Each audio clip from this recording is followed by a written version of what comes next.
Assalamualaikum warahmatullahi wabarakatuh. Perkenalkan, di sini kami dari kelompok 4 dengan anggota kelompok yang pertama Nur Ainul Hidayah, Dwi Putri Nur Halimah, Erni Irawati, dan Dionasis Noval. Di sini kami akan menyampaikan pembahasan mengenai konsep teori belajar menurut Edward Tolman. Perkenalkan, saya Dwi Putri Nur Halimah, NIM 218, akan menyampaikan materi yang pertama, yaitu biografi Edward Tolman. Jadi, Edward Tolman adalah seorang psikolog berkebangsaan Amerika yang lahir pada tanggal 14 April 1889 di Newton, dan menikah dengan Kathleen Drew Tolman. Kemudian dari pernikahannya itu, Tolman mempunyai 3 orang anak yang bernama Deborah, Mary, serta Edward James. Kemudian Tolman menyelesaikan pendidikan pasca sarjananya di Universitas Harvard dan memperoleh gelar PhD dari universitas tersebut pada tahun 1915. Tolman dikenal karena studinya yang menggunakan hewan tikus sebagai media pada tahun 1932. Dalam percobaan tersebut, ia menggunakan 2 kelompok tikus. Tikus yang pertama dimasukkan ke dalam labirin tanpa diberi makanan, sedangkan tikus yang kedua tidak dimasukkan ke dalam labirin serta tidak diberi makanan. Kemudian setelah itu, kedua tikus tersebut dimasukkan ke dalam labirin dan diberi rangsangan berupa makanan, dengan cara menemukan jalan untuk mendapatkan makanan tersebut. Dari percobaan tersebut, dapat disimpulkan bahwa belajar menurut pendekatan classical conditioning semata-mata dipengaruhi oleh peristiwa eksternal atau lingkungan satu stimulus secara konsisten yang diikuti oleh stimulus lain dan kemudian organisme mengasosiasikannya. Salah satu penghargaan yang diterima Tolman adalah ia ditunjuk sebagai Ketua Lewin Society for the Psychological Study of Social Issue pada tahun 1940. Tolman wafat pada tanggal 19 November 1959, dan untuk menghormati jasanya itu, pada tahun 1963 di kampus Berkeley yang baru dibangun diberi nama Tolman Hall. Selain itu, potret dirinya juga tergantung di aula depan gedung kampus tersebut. Oke, selanjutnya saya Nur Ainul Hidayah, NIM terakhir 030. Saya sebagai pemateri kedua akan menjelaskan tentang konsep teori belajar. Tolman memperkenalkan penggunaan variabel campuran dalam riset psikologis.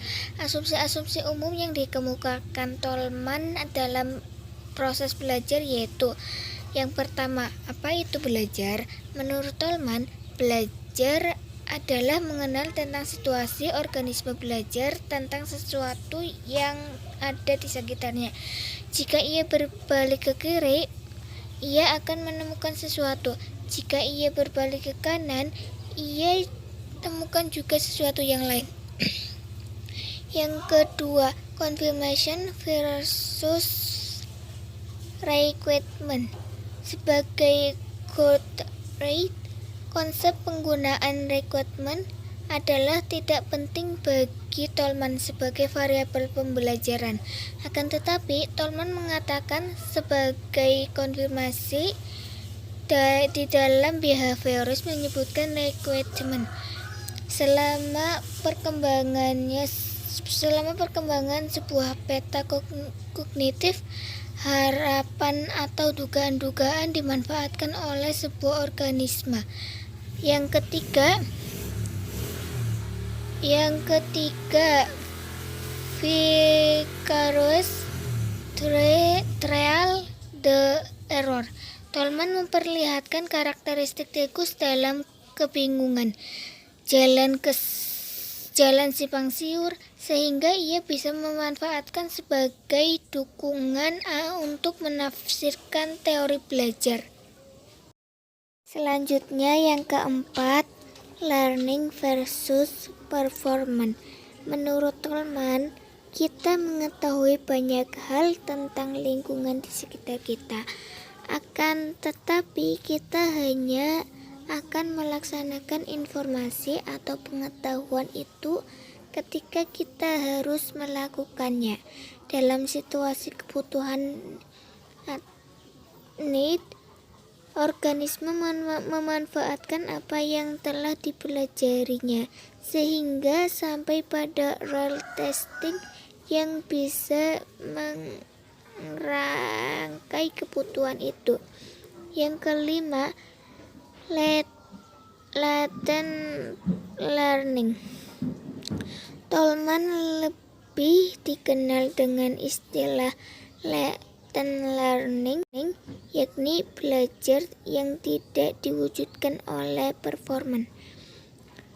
Dengan kata lain, latent learning merupakan kemungkinan belajar yang terbelangkai dalam waktu yang amat panjang sebelum hal tersebut dinyatakan dalam perilaku. Konsep tentang latent learning sangat penting bagi Tolman, dan dia merasa sukses dalam mendestinasikan ekspektasinya. Yang keenam, reinforcement ekspektasi. Menurut Tolman, ketika kita belajar, kita menganalisis situasi train understanding. Selalu ada hubungannya dengan Tolman sebagaimana peran behavioris. Dalam situasi problem solving, kita belajar untuk memperoleh cara yang paling praktis. Kita belajar untuk menghargai terjadinya peristiwa tertentu, mengikuti peristiwa yang lain. Terima kasih. Jika ada kesalahan, saya mohon maaf. Saya lanjutkan ke pemateri selanjutnya.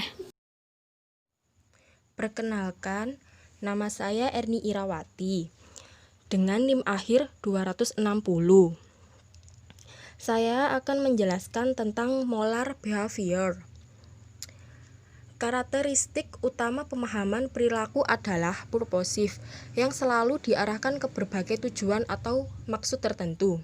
Tolman tidak pernah berpendapat bahwa perilaku tidak bisa dibagi menjadi unit-unit lebih kecil untuk kepentingan studi atau belajar.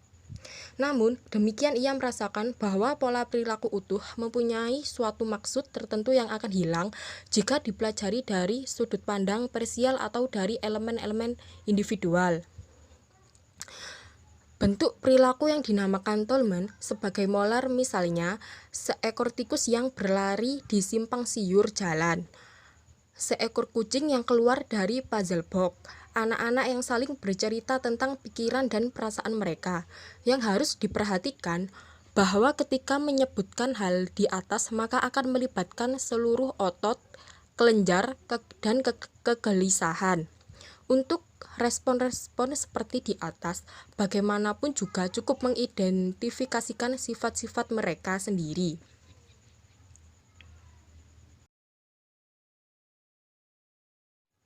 Yang selanjutnya yaitu tentang behaviorism purposive.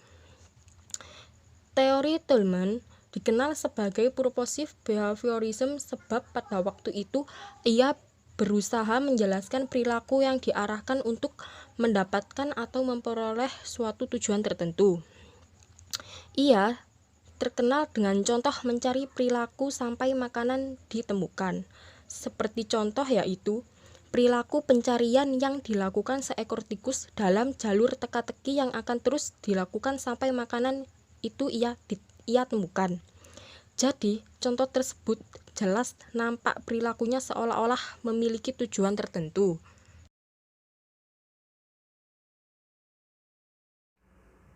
Nama saya Dionansis Novel Ramadan dengan NIM akhir 058. Di sini saya sebagai pemateri keempat akan menjelaskan tentang pendapat Tolman tentang pendidikan.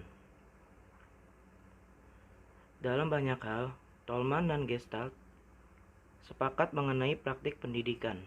Keduanya menekankan pentingnya pemikiran dan pemahaman. Menurut Tolman, murid perlu melakukan tes hipotesis dalam situasi problem.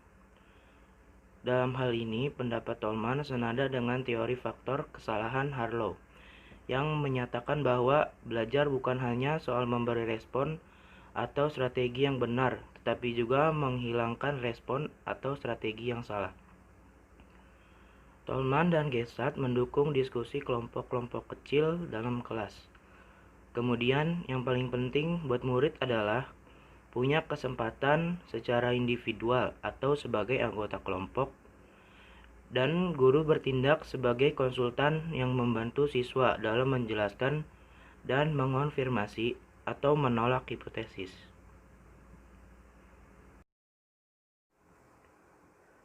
Kemudian, seperti teori Gestalt, Tolman juga menunjukkan bahwa siswa semestinya dihadapkan pada topik dari berbagai sudut pandang yang berbeda.